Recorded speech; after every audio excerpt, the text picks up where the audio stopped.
una sa lahat. Sa pool sa video sa Caloocan, rider natumba sa motorsiklo at nagulungan ng truck. Ang tinuturong dahilan niyan, ang lubak-lubak na kalsada. Ang buong detalye kung dahil aksidente, abangan. Magandang gabi, Pilipinas. Sa Frontline tonight.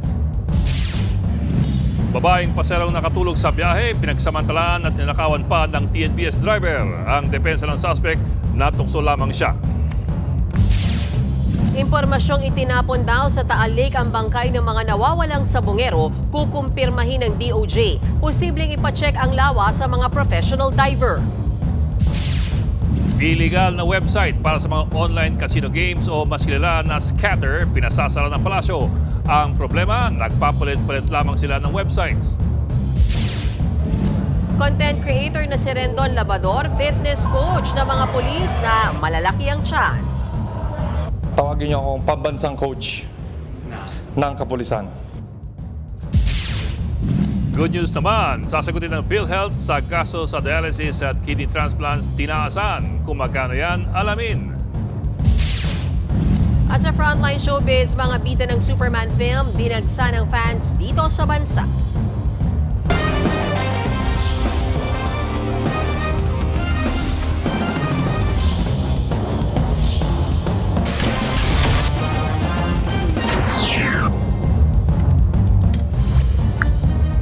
Arestado ang TNBS driver na nanggahasa at pinagnakawan pa ang kanyang babaeng pasahero. Nakatulog daw ang pasahero at nadala sa tukso ang driver. Nasa frontline ng balitang yan si Elaine Fulgencio.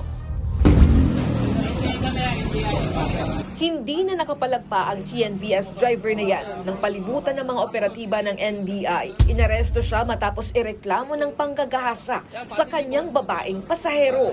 Yan, positive, boss. Positibo siyang kinilala ng biktima. Inuhuli ka namin sa kasong rape, panggagasa. Ayon sa NBI, madaling araw noong June 15 nang mabook ng biktima ang sospek, nakaidlip ang pasahero sa gitna ng biyahe. Nagulat siya when nung nagising siya is the vehicle is already on a stop mode. Tapos nakapatong na sa kanya yung driver. Sinubukan daw ng biktima na manlaban pero sinikmuraan siya ng driver. Hindi pa nakontento ang sospek at ninakaw ang bag at kwintas ng pasahero. Nakatakbo palayo ang biktima at nakahingi ng tulong. Nakipagtulungan ng NBI sa operator ng TNVS driver kaya natunton at naaresto ang sospek. Aminado ang driver sa kanyang ginawa. Pansin ko yung pasahero ko na hulog sa upuan, ma'am. Bumaba ako, huminto ako sa gilid, bumaba ako. Tinulungan ko siya makaano sa upuan ng maayos. Tapos nung time na yun, doon ako nadala sa tukso na uli. Doon na ako nadala sa tukso po. Kaya nagawa ko yung... Mahaharap ang sospek sa reklamong robbery with rape.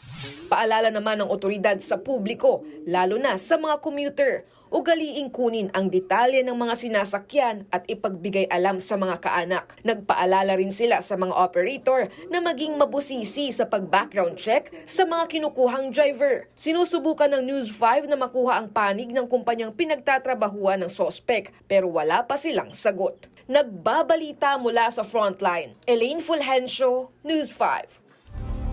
Tinapon daw sa Taal Lake ang bangkay ng mga sabongerong nawawala mula pa noong 2021 ayon po sa isang whistleblower. Ang DOJ posibleng ipacheck ang lawa sa mga professional divers. Nasa frontline ng balitang yan si Camille Samonte.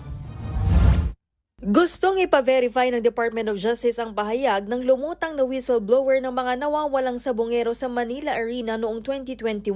Ibinulgar ng whistleblower sa isang panayam na patay na ang 34 na nawawalang sabongero at itinapon daw ang kanilang mga bangkay sa Taal Lake. Ayon kay Justice Secretary Boying Remulla, posible ang sinasabi ng akusado dahil wala raw trace kung saan napunta ang mga biktima.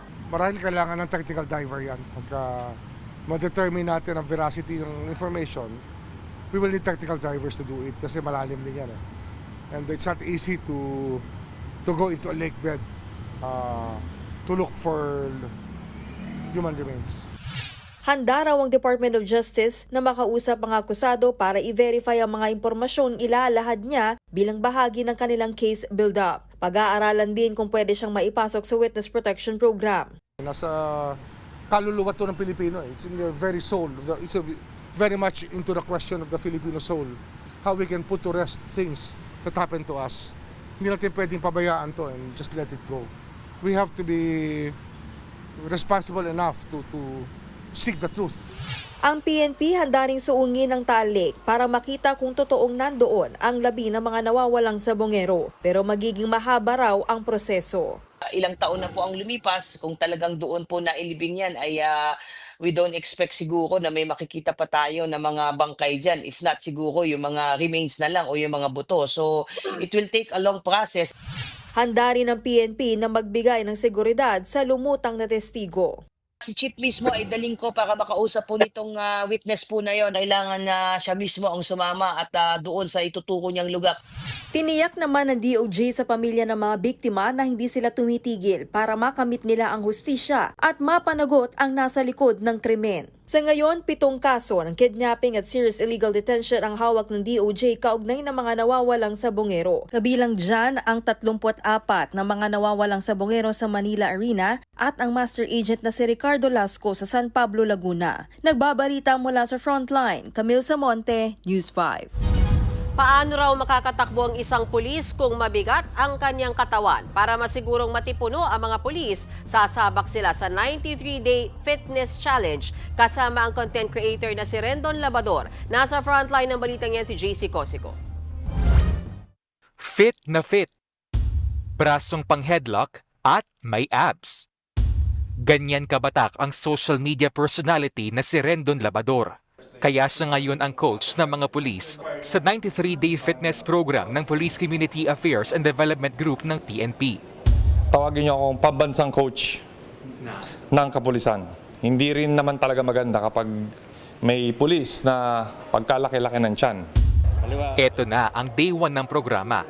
Sabay-sabay nag-workout ang mga pulis. Pero hindi lang daw exercise ang focus ng programa ni Rendon. Importante rin daw ang disiplina sa pagkain. Dapat lahat ng pulis natin magbawas ng kanin. Oo. Kasi kahit anong workout natin, syempre, kung hindi mo sasabayan ng tamang nutrition, baliwala rin yung gagawin natin. Alinsunod ang fitness program sa utos ni PNP Chief Nicolas Torre III na sisibakin ang pulis na hindi magbabawas ng timbang sa loob ng 1 taon. Sang-ayon naman dyan si Coach Rendon. For example, may matabang pulis tapos may naitak ang fit na pulis. Mas magtitiwala sa pulis na fit. Kasi yung public servant tayo eh.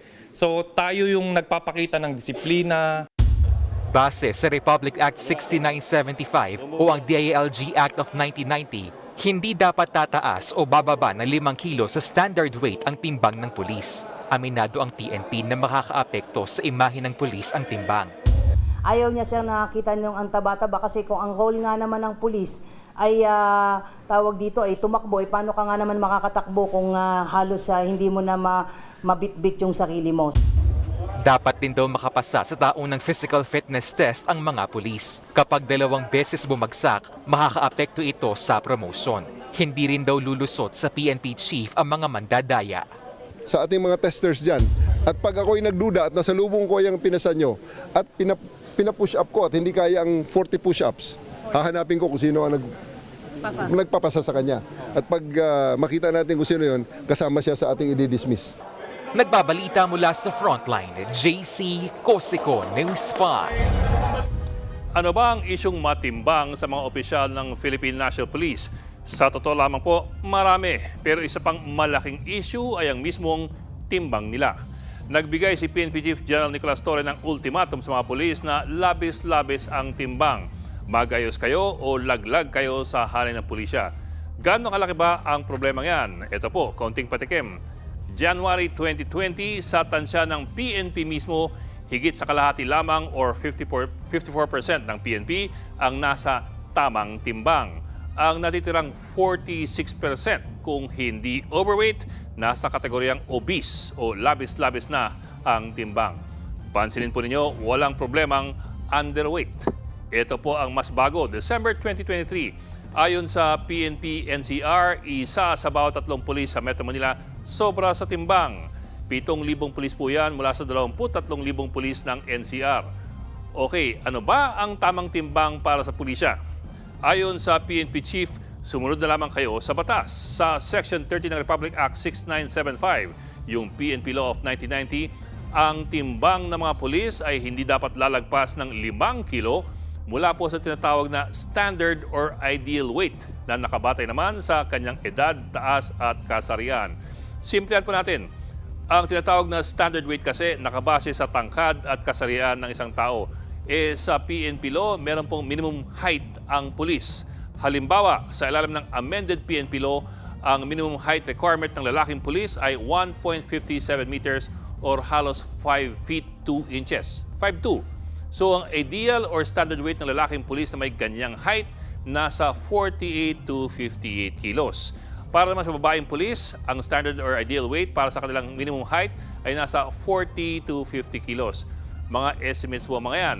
Ngayon, ayon nga sa PNP Law, hindi ka nga pwedeng lumagpas ng 5 kilos mula po doon sa standard weight na yan. So ano yung pinapayagan timbang? Para sa mga lalaking pulis na pasok sa minimum height na 5'2", pinapayagan ng batas ang timbang na mula 43 hanggang 63 kilos. Katumbas po yan ng 94 hanggang 138 pounds. Sa mga babae naman na nasa minimum height na 4'10", ang allowable na timbang ay nasa 77 hanggang 121 pounds. Lahat po ito ay mga rough figures lamang based doon sa amended PNP Law. Kung sino ang hindi makasunod sa regulasyon ng PNP, meron pong 1 taon silang magpapayat, maghanap ng trabaho o humagilap ng ibang timbangan. Kumpulan sa Rosul Reef sa West Philippine Sea ang higit 50 Chinese militia vessels. Dala pa ng ilan sa kanila ang watawat ng China. Tingin ng PCG, pananakot ito sa mga mangingisdang Pinoy. Nasa frontline ng balitang yan si Ian Suyu. Sa malayong tingin, aakalain mong simpleng barko lang ang mga ito na bumabaybay sa West Philippine Sea. Pero mga Chinese militia vessel ang mga ito. Base sa aerial monitoring ng Philippine Coast Guard, nagdagsaan ng mga ito sa Rosul Reef na 130 nautical miles ang layo sa Palawan. Ang ilan nga sa kanila, magkakatabi pa na may watawat ng China. Simula kanina ay umabot na raw sa higit 50 Chinese vessels ang nakatambay sa dagat. 2 araw na nga yung swarming incident na yan sa may Rosul Reef. June 17 nang magsimulang magdagsaan yung mga Chinese militia vessel sa bahaging yan. Sinubukan naman daw ng mga tauhan ng PCG na i-radio challenge yung mga vessel, subalit walang sumagot sa kanila, ni isa. Sabi ng PCG, hakbang na naman ito ng China para ipilit ang kanilang pag-angkin sa nasabing teritoryo na parte ng ating exclusive economic zone. They're also being used for surveillance and intelligence gathering. No? Siguro they are monitoring what are the activities of the Coast Guard and even the Armed Forces of the Philippines in these areas. Sa katunayan, hindi raw ito ang unang beses na dumagsa sila sa Rosul Reef. Noong nakaraang taon, nasa 30 Chinese militia vessels din ang nagtungo doon. Umalis naman daw sila agad at hindi rin nangisda. Pero tingin ng PCG, pananakot ito sa mga mangingisdang Pilipino sa Palawan. Nag-deploy naman na ang PCG ng rigid hull inflatable boats para bantayan ang dagat. Patuloy rin ang kanilang aerial monitoring.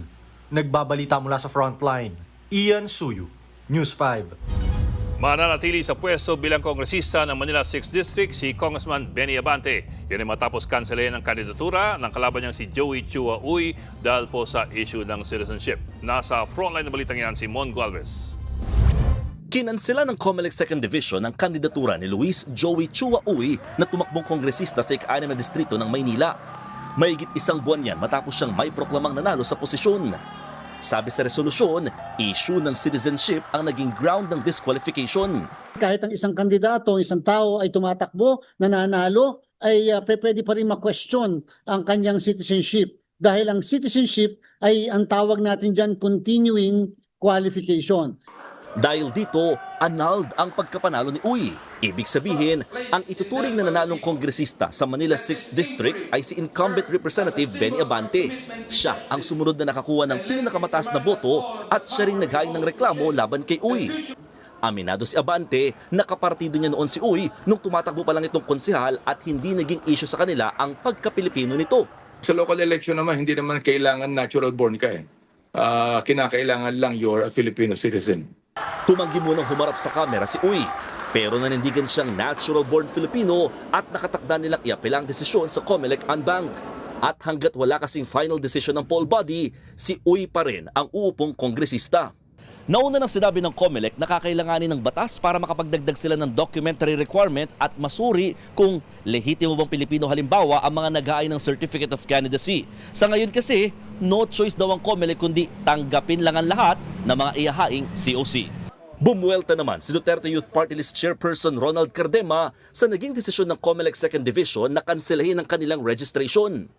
Sa botong 2-1, sinabi sa desisyon na bigo ang grupo na sumunod sa jurisdictional requirements, partikular ang publication at pagdalo sa hearing para sa kanilang aplikasyon. It is never the fault of Duterte Youth Party List because under the party list law, it is actually the COMELEC who is required to publish the name of Duterte Youth Party List. Lahat ng notice of hearing, lahat ng hearing, inatanda natin. Hindi naman kasi kaya ni Duterte Youth Party List na tayo yung pupunta sa COMELEC, magsasabi tayo na kailan po yung hearing natin, punta tayo. Paglilinaw ng COMELEC, maaari pang iapela ang desisyon. Sa gitna ng pagresolba sa kaliwat ka ng petisyong nakapila sa poll body, may naghain ng disbarment case laban kay COMELEC Chairman George Garcia. Ang mga aligasyon, software switch, shady servers at panunuhol o korupsyon. Ganda nga po yung may ganyang klaseng kaso dahil sa kahit paano, hindi na po sa social media tatalakayin. Nagbabalita mula sa Frontline, Mon Gualvez, News 5. Nagdaos ng candle lighting ang mga taga-suporta ni dating Pangulong Rodrigo Duterte sa Davao City ngayong ika-100 araw mula nang ipadala siya sa International Criminal Court sa the Netherlands. Bring him home at 100 days without justice ang mensahe nila sa event sa Rizal Park. Inaresto si Duterte noong March 11 sa bisa ng arrest warrant ng ICC. Para yan sa kasong crimes against humanity na may kinalaman sa kanyang madugong war on drugs. Gate naman ng anak ni Duterte na si Davao City Representative Paulo Duterte, hindi kriminal ang kanyang tatay. Nanawagan din siya na ipagdasal si Duterte. Samantala, sinabi ng palasyo na bukas si Pangulong Bongbong Marcos na muling sumali ang Pilipinas sa ICC. Open po siya. Nung huli po kami nag-usap, dahil doon pa po natin ito napag-usapan, sinabi po niya na open naman po siya. Pag-aaralan po kung talaga pong dapat pa rin sumapi, right? Maging mag-join sa ICC. May mas mataas na benepisyo at coverage na ang PhilHealth para sa mga may chronic kidney disease. Inanunsyo po yan kasabay ng pagbisita ni Pangulong Bongbong Marcos sa National Kidney and Transplant Institute. Nasa frontline na balitang yan si Maricel Halili. Bago tumulak ng Japan para sa World Expo Osaka 2025, sumaglit muna ng National Kidney and Transplant Institute sa Quezon City si Pangulong Bongbong Marcos. Dito pinangunahan niya ang mga pinalawig pang programa ng PhilHealth. Ito ang Z-Benefits Package, isang para sa bata at isa sa mas nakatatanda na may chronic kidney disease stage 5. Para sa mga bata, kasama sa mga babayaran ng PhilHealth ang higit 73,000 pesos kada buwan na immunosuppressive medications para sa unang taon at higit 41,000 pesos kada buwan sa mga susunod na taon. Meron din na hanggang 45,000 pesos kada buwan na drug prophylaxis o antibiotic, higit 37,000 pesos sa bawat 3 buwan na palaboratorio sa unang taon at 14,000 pesos sa kada 3 buwan para sa susunod na taon. Para naman sa mga nakatatanda, edad 19 pataas, higit 40,000 pesos para sa mga immunosuppressive medication, halos 19,000 pesos para sa 6 na buwang gamutan, higit 11,000 pesos para sa bawat 3 buwan na laboratorio sa unang taon at 8,000 pesos sa kada 3 buwan para sa susunod na taon. Mula naman sa 600,000 pesos, itinaas sa 2 million ang benepisyo sa kidney transplant. Sa ngayon po, dahil meron pa po kaming mga inalalabas pong mga benepisyo at ito po ay hintayin natin sa mga susunod pong mga araw at mga linggo. Sabi ng Pangulo, habang bata pa, dapat nang sanayin ang healthy food habits. Tumataas kasi ang problema sa kidney dahil sa pagtaas na rin ang kaso ng diabetes. Matuto raw sa Ilocano diet na maraming gulay gaya ng ampalaya.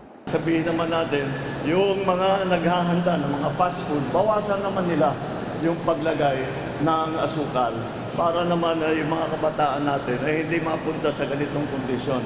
Pag ang tao ay kumakain ng tama, hindi masyadong matatamis, hindi magkakadiabetes yan. Pag hindi nagka-diabetes yan, hindi magkakaroon ng chronic kidney disease. Nagbabalita mula sa Frontline, Maricel Halili, News 5.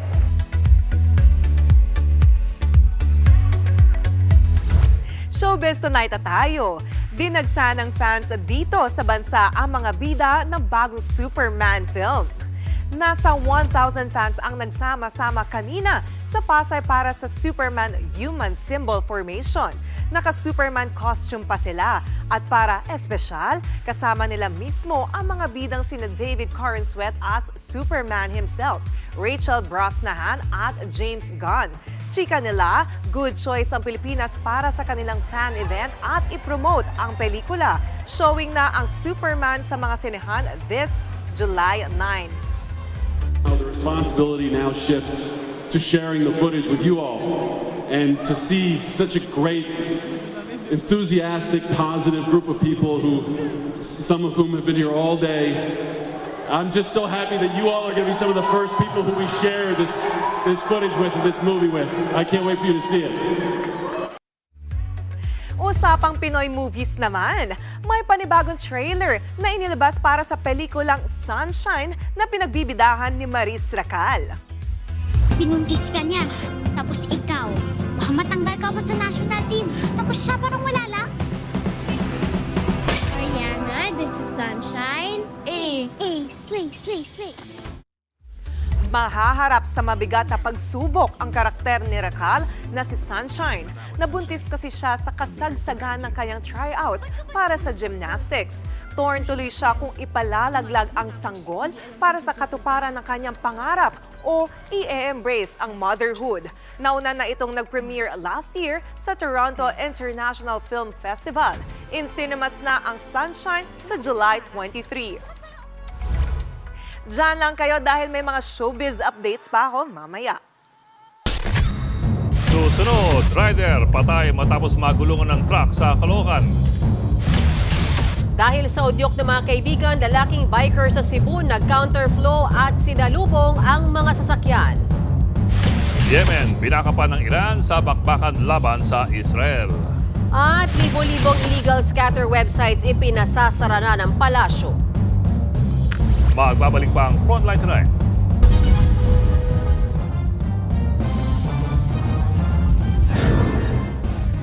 Mga kapatid, Ed Lingao po, nasa Estados Unidos, Canada o saan mang dako ka ng mundo, manatiling may alam at may pakialam sa mga mainit na balita dito sa ating bansa. Simulan natin ang bawat araw sa tuloy-tuloy na balitaan sa Frontline. Mag-follow at mag-subscribe sa social media pages ng News 5.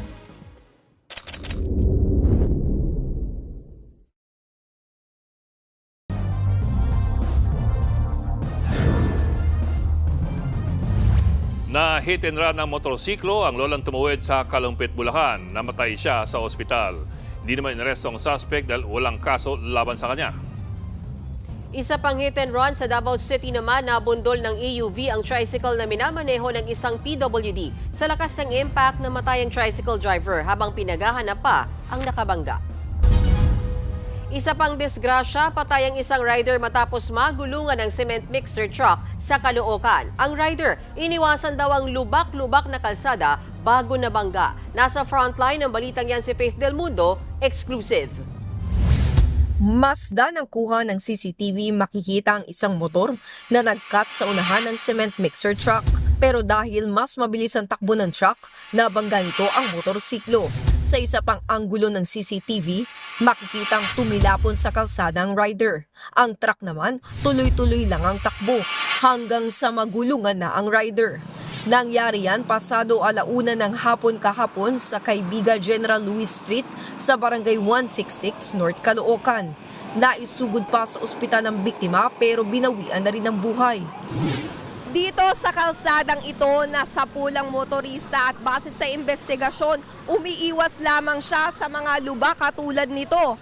Ayon naman sa mga residente, dahil sa sirang kalsada, marami na rin ang naaksidente. Lubak-lubak talaga. Ngayon, yung motor natin is Siguro hindi niya naman intensyon na mapagitna siya kasi kakaiwas siya ng lubak. Hindi niya napansin yung parating na mixer truck. Ayun, nagulungan siya. Then, nung nagulungan siya, napansin siguro ng truck na parang tumalon na yung front right portion ng gulong niya. Huminto siya. Ang kalsada kung saan ang pinangyarihan ng insidente, dati na raw inireklamo ng mga residente. Yung iba nadudulas, sana ayusin na yung mga daan na ganito kasi maraming nadidisgrasya ng mga rider, kawawa rin. Sumuko sa mga pulis ang driver ng mixer. Hindi na siya humarap sa kamera pero giit niyang hindi daw niya napansin ang motor. Mahaharap siya sa reklamong reckless imprudence resulting in homicide. Nagbabalita mula sa Frontline, Faith Del Mundo, News 5. Naoperahan na ang isang overseas worker sa Israel na kritikal ang lagay sa gitapon ng giyera kontra Iran. Nakatakda na rin pauwiin sa Pilipinas ang higit 20 pang Pilipino doon. Yan ang Frontline News Abroad ni Laila Pangilinan. Hile-hilera sa himpapawid ang mga ballistic missile na ito na pinakawalan ng Iran kaninang umaga sa Jerusalem sa Israel. Rinig din sa lugar ang alarma ng sirena. Hudyat na mapanganib ngayon sa Israel. Rinig ang sirena sa bahay ng OFW sa Israel na si Lawrence Hora. Napatago rin sila sa liblib na parte ng kanilang bahay hanggang sa tuluyan na silang lumikas. Hanggang gabi, kita pa rin sa himpapawid ang mapanganib na missile ng Iran. Pati ang malaking hospital sa lungsod ng Beersheba pinasabog. Gumanti naman ang Israel kung saan pinasabog nila ang humanitarian NGO na Iranian Red Crescent Society. Pinuntirya rin ang mga himpilan ng pulisya sa Tehran. Sa video namang ito ng Iranian state media, napatumba ng Iran gamit ang kanilang air defense system ang drone na pinakawalan sa kanila ng Israel. Sa huling tala, 24 na ang nasawi sa Israel, habang 224 naman sa Iran. Una nang giniit ng Iran na ang Israel ang nagsimula ng gulo nang bombahin ang kanilang nuclear site noong June 13. Binaka pa na rin ng bansang Yemen ang Iran. Maging ang Iraq ay nagpadala na rin ng tulong medikal para sa mga sugatan na Iranian. Ayon naman sa Embahada ng Pilipinas sa Israel, nasa 150 Pinoy na ang nag-request na mapauwi dito sa bansa. 26 sa kanila ay nakaschedule na para umuwi. Ngayon ho, nag-check ho kami kung meron ho mga lugar na tinamaan at kung kumusta po yung mga kababayan natin. 21 government officials naman ang stranded sa Israel, kabilang ang 2 party list representatives. 7 Pilipino naman ang sugatan matapos tamaan ng missile ang kanilang tinitirhan sa Israel. Naoperahan na rin ang isang kritikal na OFW, pero wala pa raw siyang malay. Sa gitna naman ng tensyon, kumpiyansa ang palasyo at Department of Finance na walang epekto sa remittance ng mga OFW ang nangyayaring gulo sa Israel at Iran.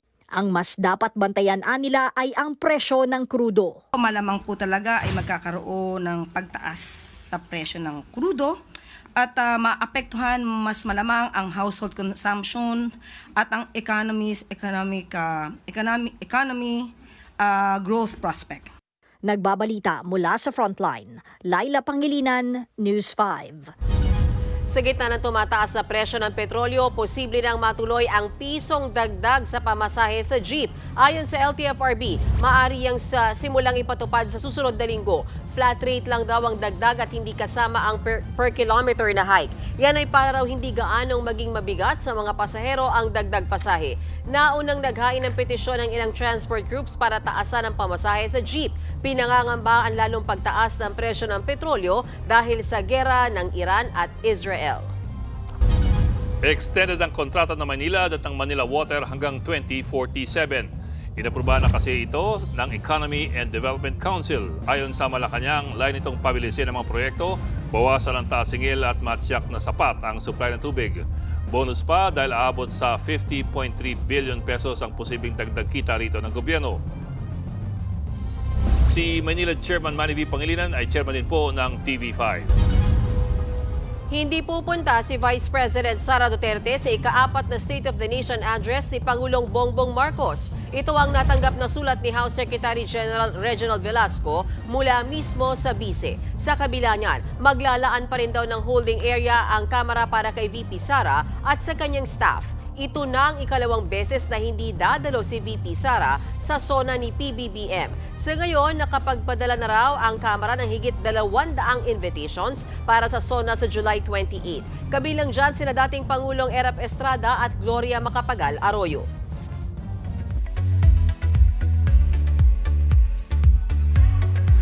Seven years na pagkakakulong ang parusang ipinataw kay former NCT member Tae Il matapos niyang aminin ang reklamo sa kanya na rape. Base sa report ng Korean media, sa mismong trial daw kahapon nag-confess si Tae Il. Umamin din sa kaso ang dalawa pa niyang kasabwat. Babaeng Chinese ang biktima nila noong June 2024. Si Tae Il ay dating miyembro ng K-pop boy group na NCT. August last year din nang alisin si Tae Il sa grupo dahil sa issue. Sa susunod na buwan, babasahan ng sentensya ang tatlong akusado.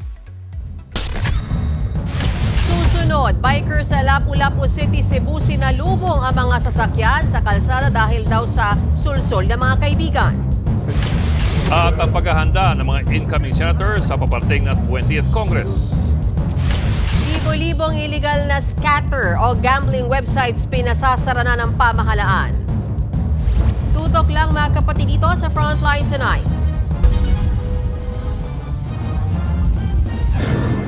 Mga kapatid, Mean Los Baños po. Nasa Europa o saan mang dako ka ng mundo, manatiling may alam at may pakialam sa mga maiinit na balita dito sa ating bansa. Simulan natin ang bawat araw sa tuloy-tuloy na balitaan sa Frontline. Mag-follow at mag-subscribe sa social media pages ng News 5.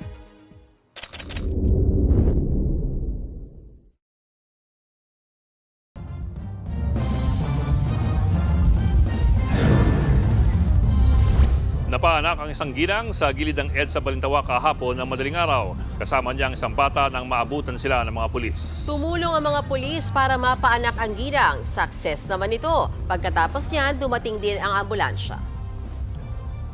Sinalubong ng isang siklista ang mga sasakyan sa Lapu-Lapu City sa Cebu. Ginawa niyang delikadong stunt dahil daw sa udyok ng mga kaibigan. Nasa frontline na balitang yan ang ating News 5 Visayas correspondent na si John Roa. Pasikat ang siklistang yan sa Lapu-Lapu City sa Cebu nitong Lunes. Wala siyang takot at nagbibiro pang sinalubong ang truck sa kabilang linya. Sabay mabilis na bumalik ng tamang lane.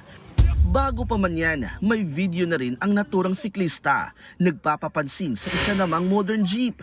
Wala siyang helmet. Ang mga delikadong stunt niyang yan, ikinabahala ni Lapu-Lapu City Mayor Junard Ahong Chan. Ipinatawag sa kanyang opisina ang irresponsableng biker. Paliwanag ng siklista. Dahil kasi sa sulsul ng mga barkada ko na gawin yun, kaya nagawa ko yun. Ayaw ko sanang gawin yun pero sinulsulan kasi ako. Madali kasi akong mauto. Gusto ko lang makaget ng attention. Nagsorry naman ang siklista, kaya binigyan siya ng second chance ng lokal na pamahalaan. Ito ang ipahimangnuan ang maong siklista nga ibutang gid kanunay sa imuhang kaugalingon ang imuhang safety. Kay gamay lang disgrasya, posible gamay lang sipyat, madisgrasya ka, posible pang mamatay ka. Isa sa ilalim din sa seminar tungkol sa road safety ang iba pang biker na kasama niya. Sa kalsada, importante hindi lang sarili ang iniisip, kundi pati ang iba pang motorista para iwas disgrasya. Nagbabalita mula sa Frontline, Janarua, News 5, Visayas. Naniniwala ang mga bagong uupong senador na tatawid sa 20th Congress ang impeachment trial laban kay Vice President Sara Duterte. Tuloy rin daw ang ligawan pagdating sa bagong Senate President. Narito ang aking report. Nagpunta sa Senado ang ilang incoming senators ng 20th Congress. Nag-photoshoot sina Kiko Pangilinan, Rodante Marcoleta, Erwin Tulfo, Tito Soto, Ping Lacson at Camille Villar.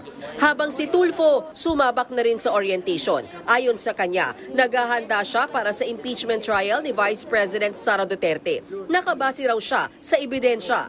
Kung the VP is not guilty, then so be it. Meron siya mga evidence, statements na will say so na she's innocent, di ba? She's not guilty. Pero kung the evidence will really didiin siya doon, then you don't have a choice. Handa na rin daw sa impeachment trial si incoming Senator Tito Soto. Giniit niya ring hindi siya sang-ayon na ibinalik sa Kamara ang articles of impeachment. Wala naman daw kasi yan sa Senate impeachment rules na siya mismo ang sumulat noong majority leader pa siya. Ang isang impeachment judge, hindi pwedeng mag-motion sa sarili niya. Nakakalimutan kasi ng impeachment judge na sila lahat yun, collective yun. Hindi dapat pinayagan yung ganong mga motion.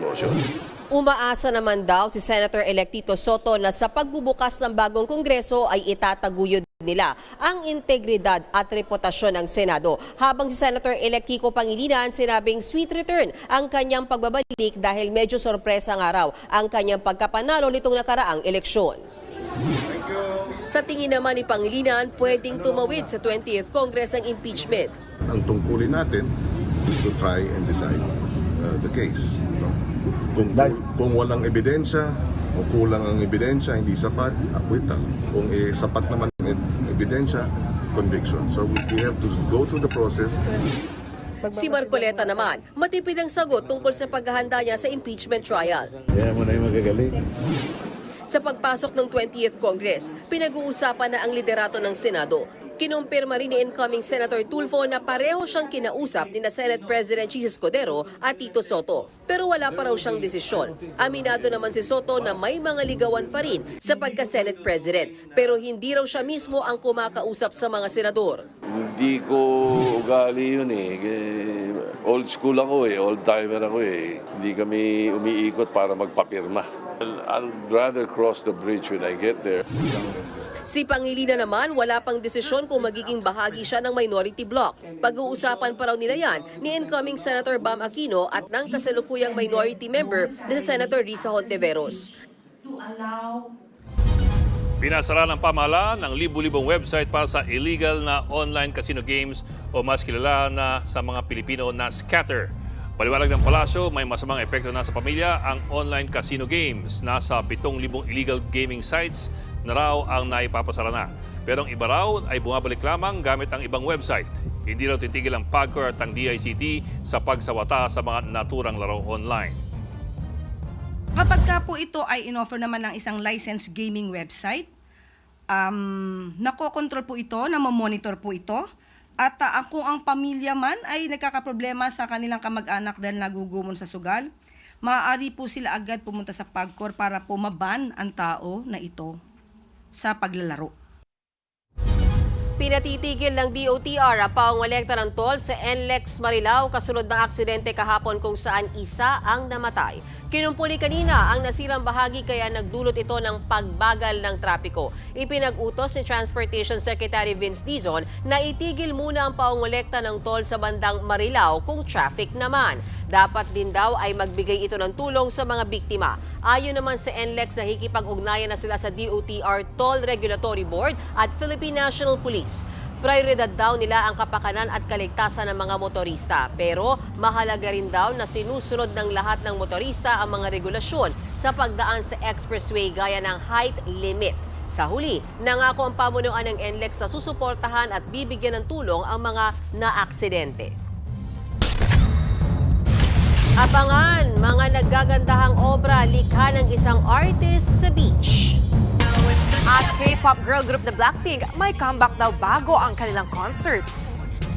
Tuloy-tuloy ang balitaan dito sa Frontline Tonight.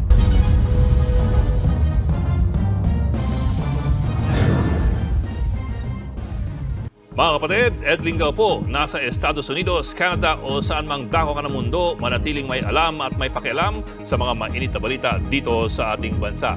Simulan natin ang bawat araw sa tuloy-tuloy na balitaan sa Frontline. Mag-follow at mag-subscribe sa social media pages ng News 5.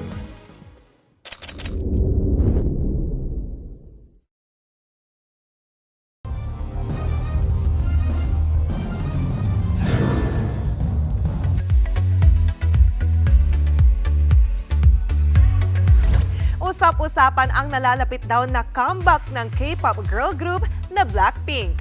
Ayon sa ilang report sa South Korea, Sa July na ang nakatakda nilang comeback as a group. Hindi pa ito kinukumpirma ng kanilang agency pero hindi rin naman nila itinanggi. Pakiusap ng kanilang agency, hintayin ang kanilang official announcement. Kung matuloy, eto na ang first comeback nila in 2 years mula nang ilabas ang album nilang Born Pink last 2022. Pero ang sure, pinaghahandaan na nila ang kanilang upcoming world tour. Sold out ang 2-day concert nila sa Philippine Arena sa Bulacan this November 22 at 23. At yan ang latest and hottest of Frontline Showbiz tonight. Ako po si Jenny Alipon. Happy Thursday, mga kapatid.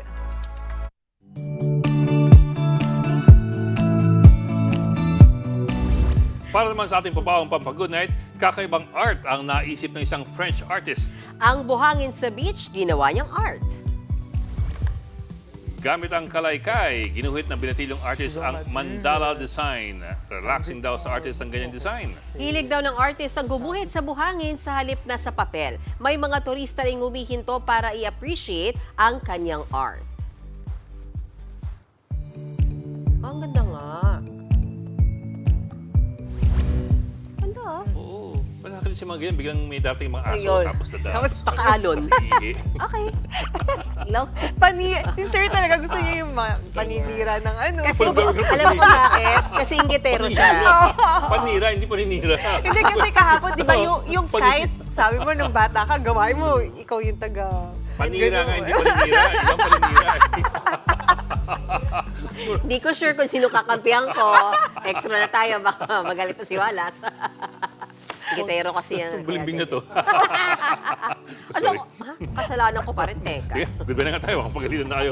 Yan po, mula tayo siguro itong pag-imayos malaking headlines. Balitan at diskusyon para sa paghubog ng matalinong opinyon. Kami yung kasangga sa pagbabalita. Ako po si Mayan Los Baños. Ako lang po si Ed Lingao. Magandang gabi.